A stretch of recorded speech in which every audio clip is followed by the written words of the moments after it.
Nakakahiya naman magpakita sa'yo, bro. Attorney Andres, Kailangan kasi. Attorney Andres, shout out ANKR Legal. Yun. Let's go, let's go.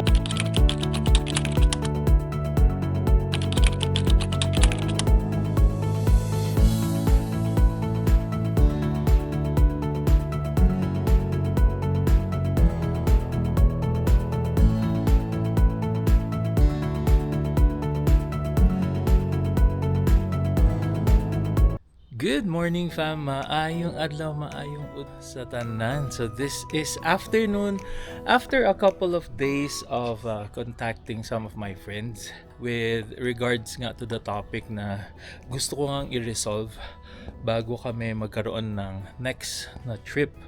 So yung topic na yun ay dapat magkaroon kami ng will ni Donna. So, I would be able to answer again. Let me just try to recollect two questions.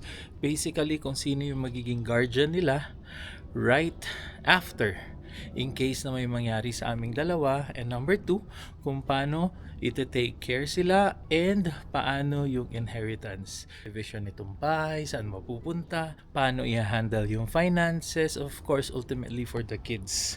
So the good thing is, after a couple of days of researching, of course, meron nga pala akong kabanda fam na lawyer.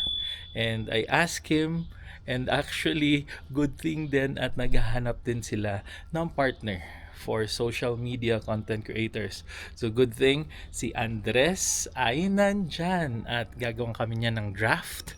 And actually, ito try namin pumunta ngayon sa kanilang office and see whether the draft could be final para ma-finalize na natin ang ating will. So, I'm going to be meeting up with ANKR Legal here in Calgary, Alberta. And experts to sila in all aspects of law. Creating of wills, immigration, criminal law, you name it, they got it all. So tara, puntahan natin sila today. Let's check out kung gaano din kaganda yung place nila dito sa downtown Calgary. And yung mga interesado, sit tight para mas may alam kayo after kung ano ang pwedeng gawin about your will kung gusto nyo magpagawa. So tara, puntahan na natin.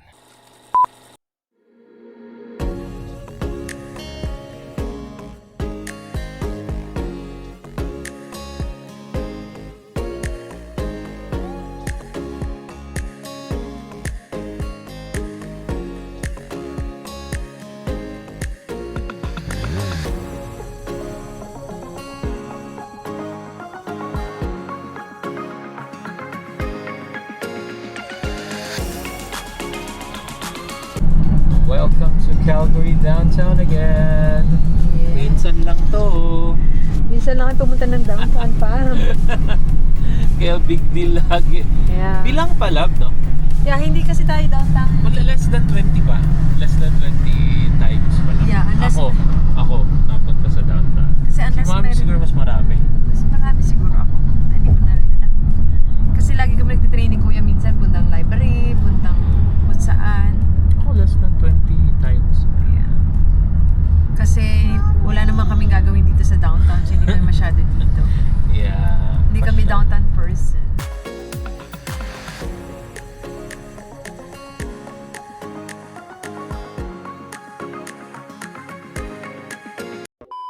Dito na tayo, hanap ng parking. Parking, laging mahirap pag nasa downtown. Yeah. At andin pala yung Pacific, Canadian Pacific Rail. Rail. Cute Diba? eh. Nasa downtown. Nasa Gitna gitna ng downtown. Tinuhog yung downtown. Kasi di ba fam, usually nasa gilid ng town yung mga rail. So Yeah. I could imagine yung Calgary na downtown Dati. siguro dati, maliit lang na nasa gilid lang siya. Pero Pero ngayon, nung lumaki ng lumaki, Occupied. yan, occupied na niya. Dito na, nasa gitna na siya. yeah. Di naman nila pwedeng i-move yung rails. Right, so Parang ganda tong building na to, Dad. Look. yeah. Okay. Ayan pa, Bol. Look at Ron. that. Ang ganda ng building na yun, pagkaka-architect na. Okay, so dito na tayo. Ayan, so mag-pay parking na tayo para wala na tayong isipin. Correct. And fam, welcome to downtown Calgary. So, sa mga first time sa aming channel, taga Calgary kami. There you go. So, nandito na banda yung office ng ANKR Legal, which is part si Andres. So, we're gonna be meeting up with them for our Will Fam. Successful ako after a few days of going back and forth, researching, and then checking with Andres. Ayan. At last, meron na tayong draft will. So, re-review na lang natin and sign, and then that's it. So, let's go. Punta na tayo. Payment successful. Sakit. $11. So, nandito na daw si Andres sa baba. So, see and check out kung nasaan si Andres. Yan, fam. Kita ko na si Andres. Grabe, nakakahiya. Nakakahiya naman magpakita sa'yo, bro.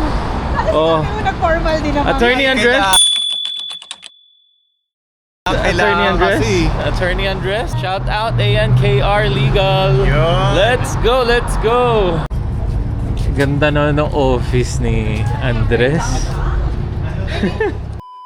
So fam, nandito na tayo sa office ni Andres. Quick pan. Again, this is ANKR Legal. So for Filipinos, kababayan natin dyan, sobrang bilis kausap neto ni na Andres. Tawag lang kayo. I'll put their contact below. Tawag kayo, email kayo. Any legal matters, they could help you guys. Okay? So, pasok na tayo sa isang boardroom dito. And where is that? Ayan, narinig ko na sila. So there you go. Tara. At usap muna tayo and let's do a quick interview as well with Andres.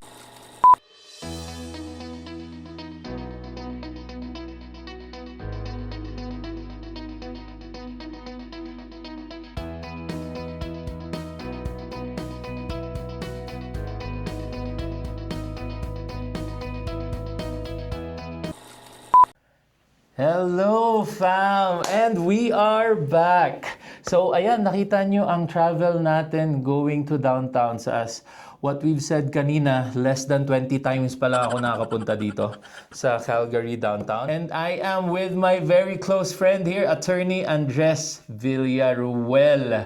So again fam, to give you a brief background, nakita nyo naman last couple of days na nag-record ako ng video about dun sa incident na nangyari with the family dito sa Calgary. And ayun nga, it struck me na dapat talaga sigurong meron tayong will para alam agad ng ating family kung ano ang gagawin in case na mangyari sa amin ni Donna yun. I'm with Andres kasi I need a will, and based on my research, a good thing na I asked him about yung services na ginagawa ng ANKR Legal dito sa Calgary, and good thing, pwede palang gumawa din sila ng will and kasama sa services nila. So, again, this is Attorney Andres from ANKR Legal. So, Attorney Andres or Bam, magaling na bassist tsaka gitarista to. So, kabanda ko to na. Oo. Nakita nyo to sa mga ilang gigs ng Arctic Ground before. So again, introducing Andres, Attorney Andres dito sa Calgary. So, Attorney Andres, give us a brief background kung ano ang ginagawa ng ANKR Legal dito sa Calgary, Canada. So, yung ANKR Legal, isa siyang law firm na based dito sa Alberta. Nag-offer kami ng different services tulad ng nabanggit mo kanina. Gumagawa kami ng wills, kasama dyan yung personal directive, yung enduring power of attorney. Usually package yan para sa mga clients. Nabanggit mo rin yung importance nun. Nag-handle din kami ng mga personal injury, so mga motor vehicle accidents, slip and falls, dog bites. So anything na merong negligence, yung ibang party or establishment. Aside doon, nag-handle din kami ng criminal defense. So yung mga na-charge na mga tickets, hanggang sa mga assault, hanggang sa mga different na mga offenses. So yun yung range ng services na ino-offer namin. So madami fam. Before we go into details on some of your specializations, gaano nakatagal itong firm na to? Bale, itong firm namin, nag-start kami early this year. kami nung partner ko. Pero ako nagpa-practice na ako dito sa Canada ng 3 years na. Before ako nag-start makapag-practice dito, nag-practice ako sa Pilipinas ng 4 years. So, a very, very well-established lawyer na yan dito si Andres. And also, fam, dun sa mga specializations nila, ang daming nabanggit ni Andres. Pero yung the usual kasi na kinakailangan natin is yung mga injuries as well as yung mga wills. Isa yan sa mga specialty nila dito. Gano'n nakadami, more or less, Andres, yung nagawa niyo ng wills? Dami na rin. Marami na eh. Yeah, marami na rin. Kasi, syempre, yung mga clients, some of them din hindi rin naman ma-afford. Kaya, di ba, marami tayong tinutulungan na kapwa natin Pilipino. Ayun, sige. Later, fam, dun sa dulo ng video, ilalagay ko yung contact ng ANKR Legal, as well as kung saan nyo sila pwedeng tawagan and i-email. Any may legal sagot questions or yung mga concerns nyo, even immigration, lahat yan, fam, pwede nilang sagutin. So, of course, it depends dun sa cost. Kayo na lang mag-usap ng ANKR. So, going back again, fam, dun sa wills pala, ang nag-udyok talaga sa akin, again, is yun nga, yung nangyari dun sa family, and at least, meron agad na legal remedy na pwedeng gawin ang aming family. So, first, gusto ko lang naman masagot, actually, Andres, yung 2 questions. Number 1 is, pag namatay kami ni Donna, knock on wood, knock on steel, knock on anywhere, pag namatay kami ni Donna is sino ang mag-aaruga or magbabantay sa 2 kids? Kasi malayo yung family namin. We don't have immediate relatives here. We don't have brothers here, cousins here, anywhere. Ako, wala. Si Donna, wala. First is yun talaga ang first na question ko. And second is, paano i-distribute yung inheritance nila or yung mga estate na may iwan namin ni Donna. Which is, hindi naman siya sobrang importante. Ang important talaga sa akin is kung sino ang mag-aalaga dun sa mga anak ko. Usually, pag walang will, ano ang mangyayari, Andres? Dun sa mga kids muna. So, pag walang will, magpo-proceed intestate yung estate mo. So, ang nangyayari kasi, pag meron kang will, merong susundan eh. Susundan yung government, may re-recognize yung mga institutions dito na ito yung gusto niya. Dito, ito yung magiging guardian ng mga bata. Ito yung magiging taga-manage ng estate ko, ng mga properties ko, bank accounts, bahay. Kasi kailangan mo i-dispose lahat eh. Dahil mag-a-assign ka ng personal representative mo, siya yung mag-handle nun lahat. So, yun yung magiging trabaho niya. Okay. Ensure ko na yung mga bata mapupunta dito sa guardian na to. Ito yung mag-aalaga. Yung mga regalo, yung mga legacy na tinatawag. Kunwari, bibigyan ko yung anak ko ng $100,000. Tapos si anak na pangalawa, bibigyan ko ng 50,000 tsaka isang sasakyan. So, yung will nyo, magde-designate ng tao para gawin lahat ng gusto nyo mangyari. So, pag namatay ka ng walang will, ang mangyayari, base sa batas, so, masyadong rigid yung batas eh. So, kung ang sinabi sa batas, iba-iba kasi per circumstances. Yeah. Pero sa batas, may succession na sinusundan doon. Right. So, depende kung ano yung succession doon, wala kang choice. Kasi wala kang will eh. So, papupunta siya sa parang generic black hole in a sense na kung ano yung nandoon sa batas, that's it. For the custody of the kids, I'm trying to imagine na wala kami bigla, nandun sila sa bahay, si Lianica and si Davon. Paano? Friends namin nandoon pupunta or how would that be? Assign ba yung government na for the time being dito muna sila sa orphanage na to? Yun yung parang fear ko na nakakatakot siyang isipin na pag bigla kaming nawala ni Donna, doon sila mapupunta. Kasi number 1, wala na nga silang parent. Number 2, pupunta pa sila doon sa place na wala din silang kakilala. Number 3, nakakatakot kasi kung ano yung pwedeng mangyari sa kanila kasi nga hindi nila kapamilya. In general na lang, para hindi general. specific sa case. Siguro, sa mga minors, dito sa Canada, dito sa Alberta in particular, may child services eh. So, kung may will ka, pwede ka mag-designate ng guardian, either kapamilya mo or kung hindi mo kapamilya, pwede mo i-designate na guardian para doon. Okay. Pagka wala kang will, yung child services magti-take over. Para siyang sa Pilipinas din na DSWD, diba, right. Ang tawag naman nila, hindi naman siya orphanage, may mga foster home. Foster home, Tapos okay.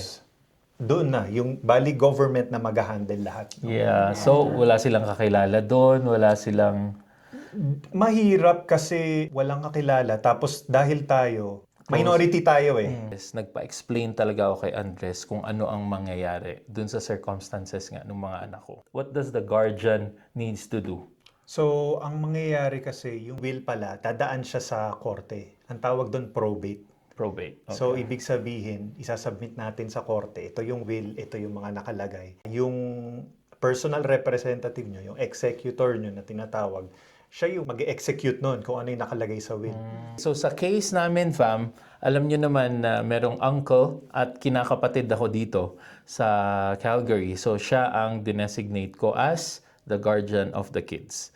So in case na may mawala sa amin ni Donna, diretso dun sa guardian. Kasi yun talaga yung concern ko. Ayoko sila mapunta kung saan saang child services and all. So kung ganito din ang situation nyo at wala kayong kamag-anak dito sa Canada, please consider na pumunta sa isang law firm kagaya ng ANKR Legal. Lalo na pag nandito kayo sa Calgary or within Alberta, you could contact ANKR Legal. Again, sobrang babait ng mga to, sobrang titikas pa. Basically, dun sa mga services nyo, apart from the wills, immigration, tumatanggap din sila, fam. So, in case na may mga questions kayo about IRCC, they could actually answer all your questions here. Kasi sa mga subscribers namin, marami ang nanonood sa channel about recent IRCC news.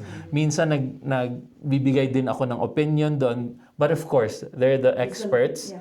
Dapat magtanong talaga tayo sa mga experts natin, which is our lawyers or immigration lawyers here.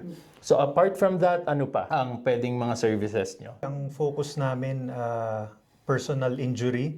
So yung mga motor vehicle accidents. I-add ko lang na advantage na pumunta sa ANKR is yung language barrier na mi-minimize. Kasi usually, meron tayong mga kababayan na nahihirapan din mag-communicate. That's true. So, na-explain natin fully. Meron kasing mga nuance sa language na mahirap i-explain. So, yun yung one of the advantage, syempre, dahil native speaker tayo ng Tagalog. Yeah, ng Tagalog. Kapampangan, nakakaintindi rin ako ng So native Kapampangan. speaker si Andres ng Tagalog and Kapampangan. Ayan, so sa mga kababayan natin dyan na Kapampangan, lalo na nasa Calgary kayo or within Alberta, you could also consult Andres. And dun sa isang specialization ng ANKR Legal is ang PI or personal injury. So mas i-expound ni Andres dito kung ano ang mga details about that. So, usually yung personal injury, ang kadalasan yan motor vehicle accident eh. Marami tayong mga kababayan na nai-involve sa motor vehicle accident, mga rear end, yung mga turning left na vehicle. So, ang importanteng malaman, yung, syempre pag kumonsulta ka sa lawyer, malalaman mo yung rights mo. Pero dahil andito tayo sa vlog nyo, babanggitin ko lang yung parang, ano ba yung kailangan mong gawin pag na-involve ka sa accident? Kasi doon magsa-start eh. That's very, very true. Naalala ko na may incident na yung isang friend natin tumawag agad sa'yo. Kasi nga na-involve siya sa, na-rear end siya, fam. So basically, that's it. Okay, go ahead, continue. So, ang kailangan natin gawin pagka na-aksidente tayo, syempre una check natin yung mga passenger, check natin sarili natin, na-injure ba tayo, tapos tumawag tayo ng emergency services, di ba, 911, para inform yung ating mga authorities. Tapos after nun, advisable na mag-take ka ng pictures, yung evidence nung accident. Importante yun para malaman kung sinong may kasalanan, may fault. Tapos, isa mo pang kailangan gawin is inform yung insurance company mo. Merong mga contact numbers sa insurance slip natin sa mga pink slips para matawagan. Meron din dong procedure sa likod pag tinignan nyo kung ano yung kailangan nyo gawin pag na-involve kayo sa accident. Dahil sobrang dalang magkaroon ng accident. Tapos, discuss ko na rin kung ano yung importansya ng pag-hire ng Oh, lawyers. yes please. Kasi pagka wala kang lawyer, what usually happens is may kukontak sa'yo na insurance adjuster. So, kontakin niya. Fam, believe me, right away, within 1 hour, more or less, meron agad. Within half the day, meron agad. Yeah. So, yun, ikokontakin ka na insurance adjuster. Tapos, medyo nakakalito siya kasi maraming involved na insurance companies pagka nagkaroon ka na-involve ka sa isang accident. So, may insurance company nung nakabangga sa'yo, meron kang sariling insurance company. Magkakaiba ng type ng insurance yung hino-hold ng bawat isa eh. Sa insurance mo, possible na meron ka laging section B, yung accident benefits. So, pwede ka nila ipagamot, pwede meron kang property damage na insurance din. Tapos, yung insurance din ng kabila, yung liability insurance. So, may mga nuances na mahirap maintindihan. Tapos, pagka kinontak ka ng insurance company, for example, ng kabilang na nakabangga sa'yo, yung liable, yung lawyers yung mag-a-assist sa'yo on how to navigate the process. So, paminsan, nagkakaroon ng instances na nagkakaroon ng settlement offer mula sa party na liable. So, importante na mag-consult sa lawyer kung reasonable at tama ba yung offer sa inyo. So, part lang yun nung mga nuances. At yung benefits ng having a lawyer is malalaman mo yung process, malalaman mo yung involved, at alam mo rin kung ano yung gagawin. Dahil, syempre, pag na-involve ka sa kunwari, slip and fall, motor vehicle accident, injured ka eh. And dito sa Alberta, meron kang karapatan to claim for the damages. Right. Kasi nga, for example, biglang hindi mo na mape-perform yung usual duty mo sa work. Magiging limited na yung galaw ng katawan mo. So, hindi ka na magiging effective, hindi ka na magiging supportive dun sa business. Perfect example Magiging yung benefit niya. Kunwari, hindi ka makapasok. 1 month ka off. Na aksidente ka. So, off work ka. So, part yun ng pwede mong ma-recover as compensation. Isa lang yun. Marami siyang heads of damages na pwede mong ma-claim. Yun yung benefit ng pagkakaroon ng lawyer. At, syempre, kung Filipino lawyer, may-explain bawat isa, mahihimay natin ng mabuti kung ano yung mga pwedeng That's right. Yan. So, sobrang dami na ng information dito, fam. At we are thankful na nandito si Attorney Andres. Anything to add more, Attorney? So, magkakaroon kami ng booth sa Fiesta Filipino, September 4 to 7 sa Eau Claire Plaza. Maraming artists na magpe-perform. So, kung gusto nyo mag-say hi, nandun lang kami, hanapin nyo yung booth namin. Again, ANKR Legal. For sure, siguro, fam, nandun din ang Alba Fam Bam sa event na yun. At malaking event yun dito sa Calgary actually. Nandun si Jessica Sanchez. So kung gusto nyo ng concert talaga na malupit-lupit, pumunta din kayo. So there you go, fam. Sobrang madami na naman tayong natutunan today. And with my very special friend here, thank you again. Salamat. Attorney Salamat Andres, sa at salamat sa paanyaya. Napakaganda ng office nila, fam. So again, ang office nila ay nandito sa downtown Calgary. Mag-email kayo, tumawag kayo, anytime sasagot to si Attorney Andres Villaruel. Okay, fam. So anything to add, Attorney Andres, bago tayo mag-bye-bye? So that's all, fam. And again, don't forget to like, share, and subscribe. So before we end the vlog, again, fam, comment down below kung may mga clarifications kayo, may mga tanong kayo. IRCC man yan, alam kong maraming magko-comment about dyan. Anything under the sun, it comes to legal matters here in Canada, comment down below. Ko-connect ko kayo kay Andres. And of course, popost ko rin yung link ng kanilang contact page and number dito, and as well as their email. So there you go, fam. And I hope madami kayong natutunan. We'll see you on the next video. And again, hang loose!